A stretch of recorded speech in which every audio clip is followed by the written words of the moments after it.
Vamos de inmediato, si te parece bien, Claro mi querida que sí, Jimena, por supuesto. arrancar la entrevista con las impresiones de Mauricio Alarcón Salvador en el análisis.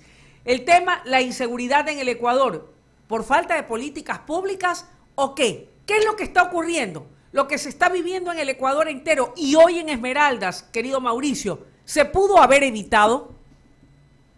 Luisa, querida, buenas tardes.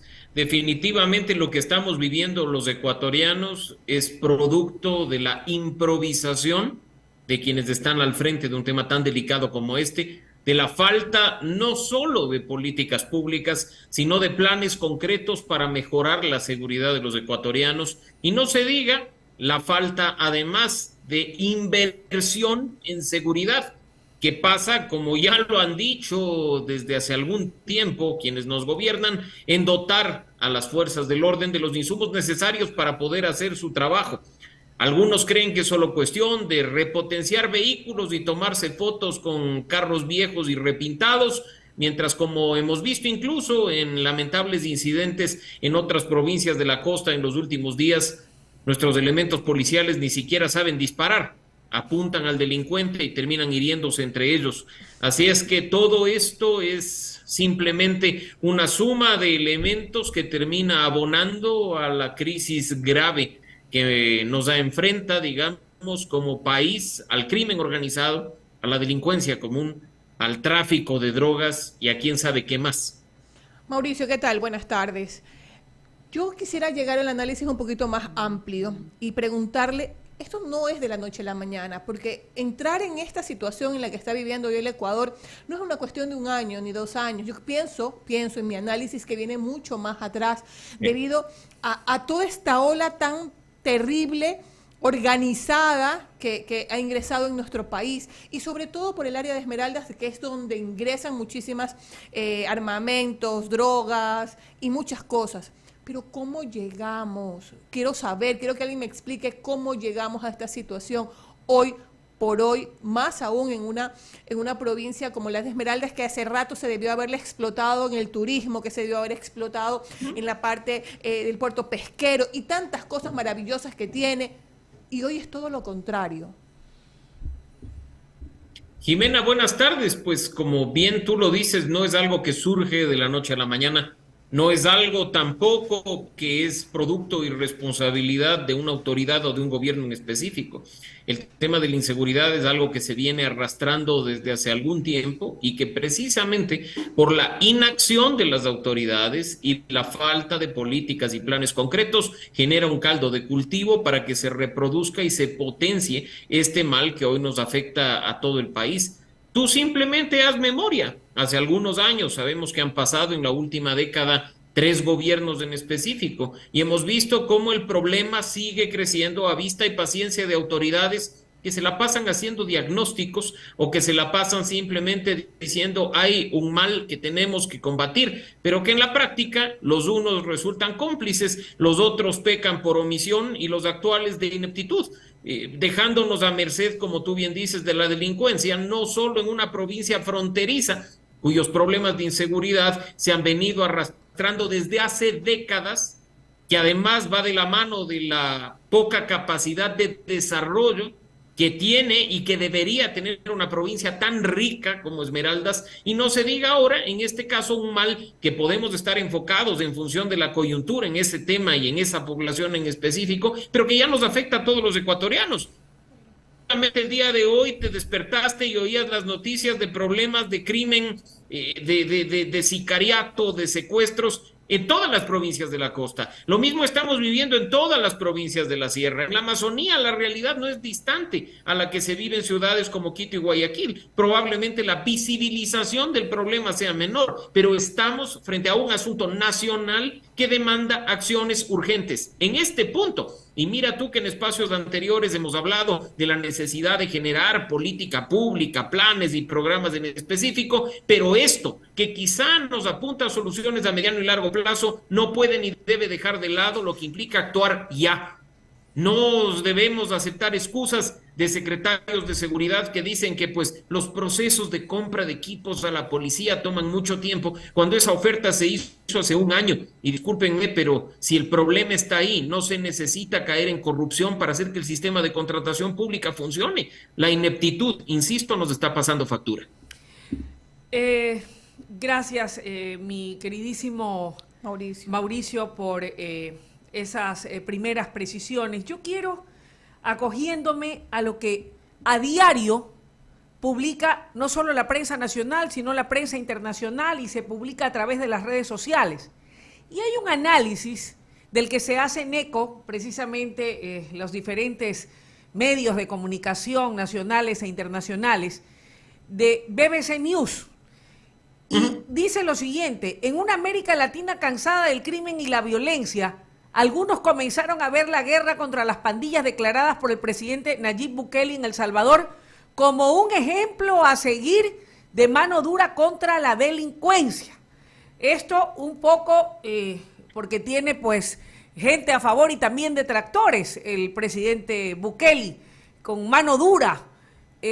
Podríamos decir que tal vez es un buen ejemplo a seguir, es lo que se requiere en un país como en el nuestro y en otros de América Latina, en donde vemos que hay soterradas democracias que en el fondo sí creería yo, al menos, y no lo digo como comunicadora, sino como una ciudadana más, que no digo que sea yo la dueña de la verdad, es solamente una interpretación y una lectura muy personal, en donde sí hay verdaderas dictaduras y nadie puede profesar ni siquiera su religión, como en el caso de Nicaragua.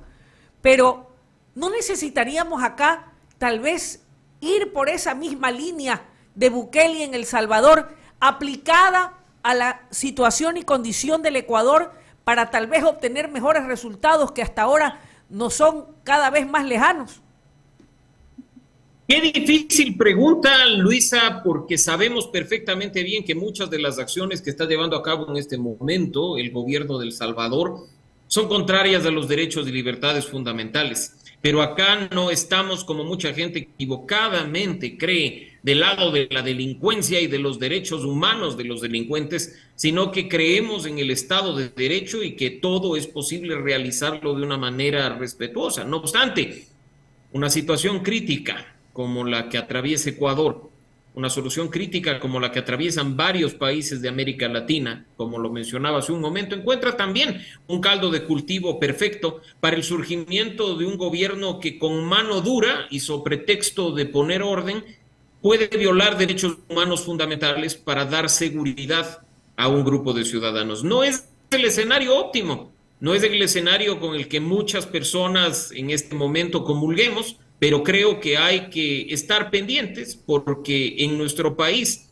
cada vez con más fuerza se habla de la necesidad de un gobierno de mano dura que frene a raya la delincuencia y en definitiva la propia ciudadanía dice que de poco o nada valen los derechos y libertades fundamentales de los delincuentes si estos no respetan los derechos y libertades fundamentales de los demás ciudadanos. Así es que esa disyuntiva, esa situación crítica en las que nos ponen a muchas personas, creo que es algo que hay que reflexionar de manera profunda y no simplemente dar una respuesta de sí o no. Además, Luisa, las particularidades propias de nuestro país distan un tanto de aquellas del Salvador, donde el problema principal estaba vinculado a pandillas y al control territorial de pandillas que no necesariamente están vinculadas al crimen organizado transnacional, como parece ser que es la triste realidad que estamos viviendo en Ecuador. Ahora, un poco para, antes de inmediatamente darle el uso de la palabra a mi querida Jimena, tal vez a guisa de ejemplo, y aunque a veces las comparaciones son odiosas, sobre todo porque los tiempos son distintos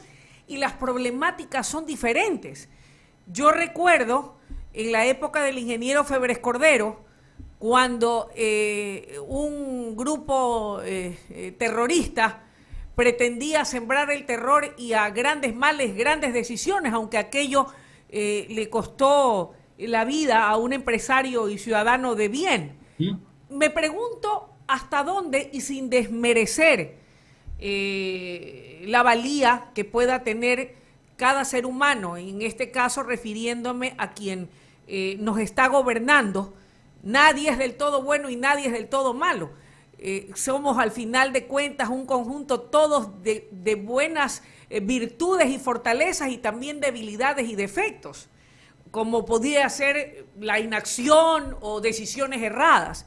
Pero la personalidad de quien nos gobernaba en ese entonces, frente a esa realidad, ¿acaso pensando un poco a futuro de lo que pudiera terminar sucediendo en la Asamblea, o en el mejor de los casos, de lo que pudiera ocurrir en el 2025, cuál es, crees tú, el perfil de quien debiera gobernar el Ecuador para, de alguna manera, poder contrarrestar y combatir las inequidades y los grandes y graves problemas sociales que creo que han derivado en que estas mafias criminales cobren fuerza, engatusando y envolviendo a mucha gente que ante la falta de oportunidades han terminado creyendo que esa es la salida para muchos de los graves problemas que tiene el Ecuador?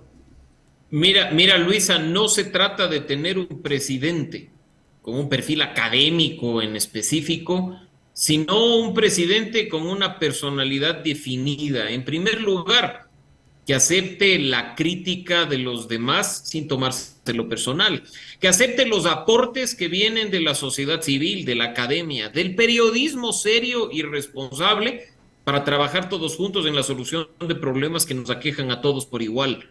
Que sea un presidente que sepa hacer equipo y que no busque a ministros que simplemente le digan qué bien que está o qué guapo que luce en una cadena nacional, sino que estén dispuestos a abordar los temas con seriedad, pensando en los ecuatorianos. Se necesita de un gobierno que esté dispuesto además a hacer las cosas, porque en este país, Luisa, sobran diagnósticos. Lo que se necesita es que se implementen ya las soluciones.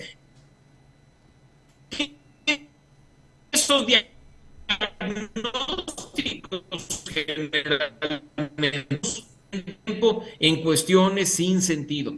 Seguimos perdiendo el tiempo para los ecuatorianos frente a la incapacidad de los gobernantes de hacer efectivamente algo con nuestras vidas y en beneficio de nuestras vidas y las de nuestras familias.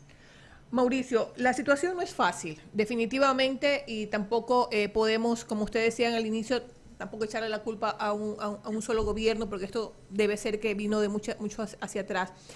Pero hagamos un análisis de saber cómo podemos tratar de salir de una situación como esta, porque una vez más, repito, no es fácil.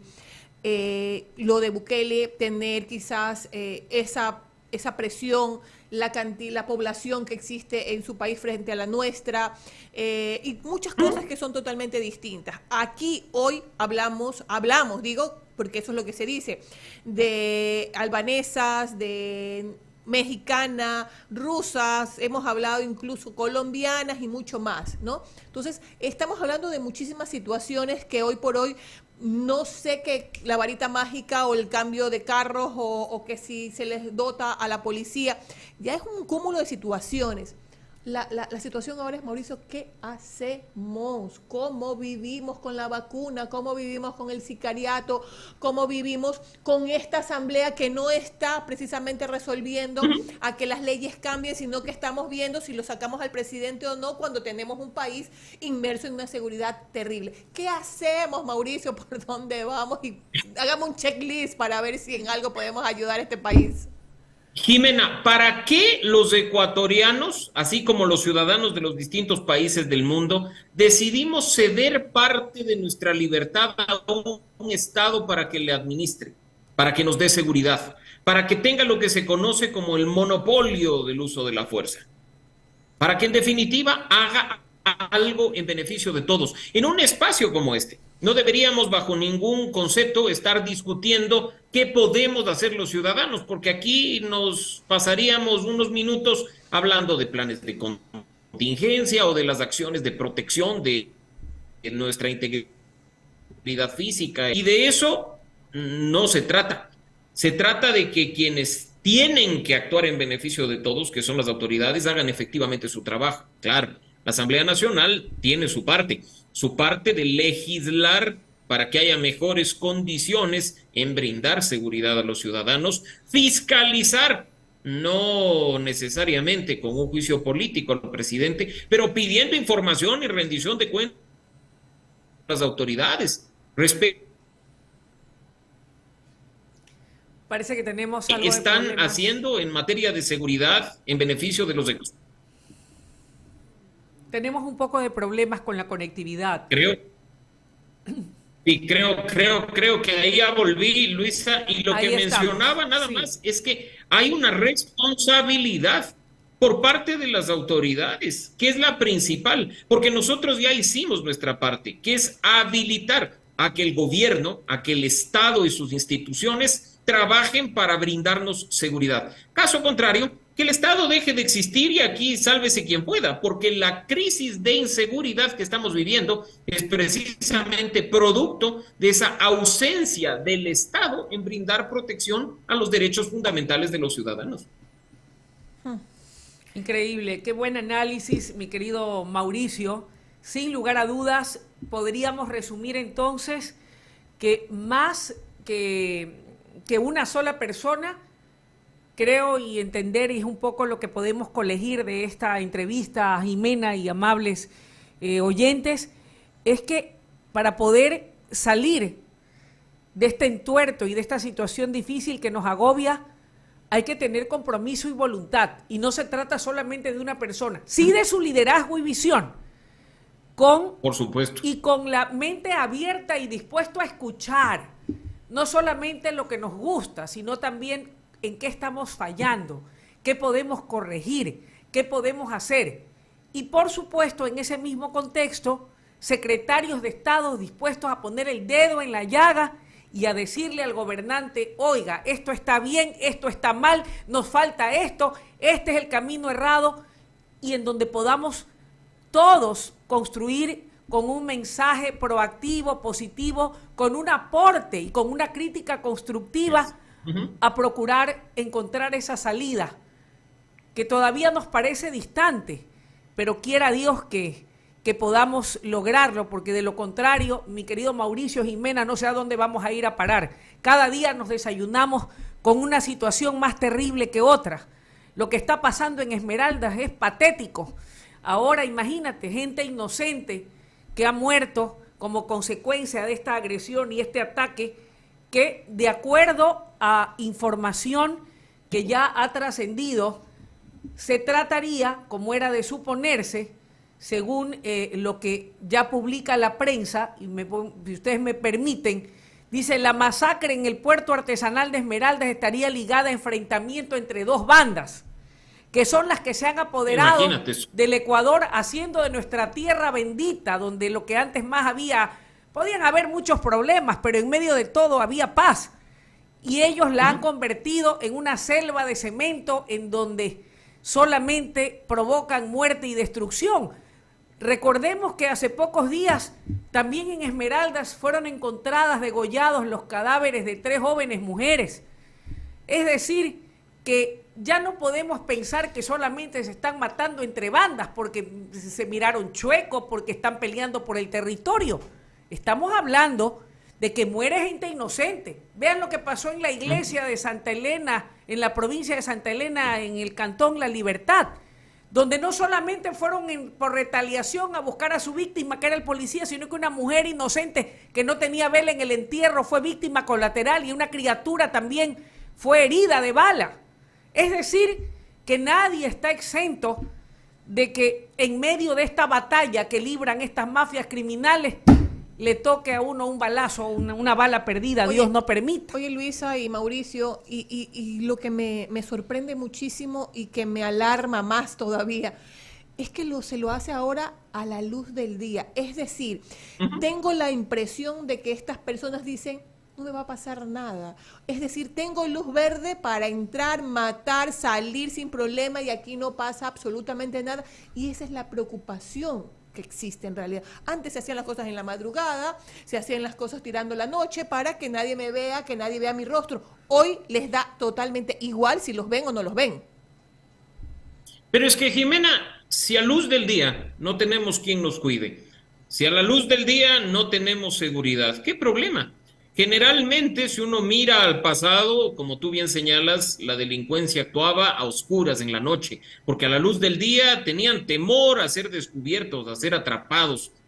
Pero mira que incluso la justicia y la impunidad hacen su parte, porque hoy te roban, vas a la fiscalía, denuncias y te dicen de gana denuncia, pierde su tiempo, no va a recuperar su teléfono, sus documentos personales y más bien, ojo, el delincuente va a quedar libre mañana y le va a buscar y puede vengarse. Entonces te lo piensas bien antes de denunciar y el delincuente sigue haciéndolo. ¿Por qué? Porque hay impunidad, porque la justicia no sanciona. Y si eso pasa con la delincuencia común, no se diga con actividades vinculadas al crimen transnacional o al crimen organizado, donde reina el billete y donde se compran las sentencias, se compra la impunidad, se compra la libertad. ¿Quiénes somos los perjudicados? Los ciudadanos. Así es que además de lo que hemos conversado hasta este momento, creo que hay que hacer un llamado a la sensatez para que se lleven a cabo procesos reales de depuración en la Policía Nacional, que está permeada por el crimen organizado, que se lleven procesos de depuración del sector justicia, que los señores que forman parte de la judicatura, particularmente su presidente, dejen de andar vociferando por un presupuesto cuando deberían en este momento estar evaluando si efectivamente los jueces hacen su trabajo o obedecen órdenes de carteles y de grupos delincuenciales. Ese tipo de cuestiones ayudan mucho y, por supuesto, eso sí, que haya recursos económicos para fortalecer a esas fuerzas del orden que, por supuesto, tienen buenos elementos, que están preocupados por nuestra seguridad, pero que no pueden combatir a un delincuente con una AK-47, con un tolete o una pistola de juguete, ¿no? Entonces creo que la realidad es una suma, como decíamos hace un momento, de muchos factores y es consecuencia de muchas cuestiones que se han venido arrastrando desde hace algún tiempo y sobre todo, como lo decía Luisa hace un momento, se requiere voluntad y decisión. No se necesita título universitario ni especialización en seguridad para tomar decisiones que nos beneficien a todos. Gracias, Mauricio, por tus valiosos conceptos y criterios, siempre tan orientadores en el análisis objetivo. Porque aquí tenemos libertad para poder expresar nuestros puntos de vista, escuchar los vuestros y que ustedes, amables televidentes, se hagan su propio juicio, televidentes y oyentes, porque nos ven y nos escuchan. Gracias nuevamente y esperamos poder contar contigo en una próxima oportunidad, Mauricio. Siempre un gusto, Luisa, Jimena, amigos, a la orden y que pues, como tú decías, el debate nos permita a todos sacar conclusiones, pero sobre todo exigir a nuestras autoridades acción en beneficio de todos. Es lo que anhelamos. Son las 16:30. Vamos a una breve pausa. Esto es Péndulo Radial.